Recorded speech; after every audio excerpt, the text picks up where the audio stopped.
Inflation, 5.4%. I'm Rich Positive, a critical point. This is an update, and it is August 11th, and it's 9:20 a.m. Eastern Time. The S&P 500 futures are now up 10 ahead of the day session, the cash market.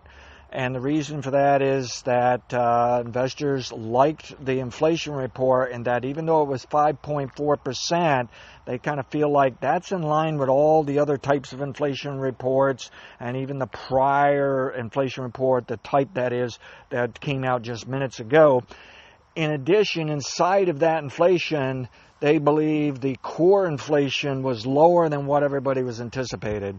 So they're breathing a little easier that this inflation doesn't show signs of really going crazy on anything and causing, an upset to investors. We just have to all realize we are in an inflationary environment, but it's not necessarily a bearish factor for the stock market. So I like the report. Again, it came out 5.4%. I think that was CPI.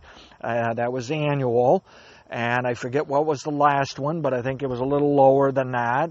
But I think they just felt like as long as it isn't like over 6% or at 6%, no problem. But what was really caught their attention is the core inflation was not that high, and I didn't make note of the number of that, but that's what they're saying. This is the talk at the moment. Maybe they'll sell the stock market later today. Who knows? But earlier today, I made a call that really I think the level 4 interweek swing ought to be up into tomorrow. And I would say unless we're getting some other information here that they don't care for, my guess is they're going to go with feeling a little bit relieved on the inflation here. Even though that is high, we haven't seen these high numbers in many, many years. But the point is, this is kind of getting a little bit kind of old news. It's suggesting, at least in the last month, there wasn't a massive change in inflation here.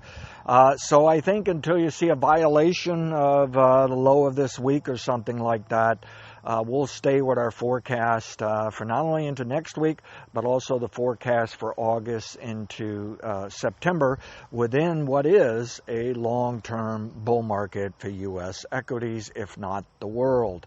Past results are not necessarily indicative of future results. Thank you.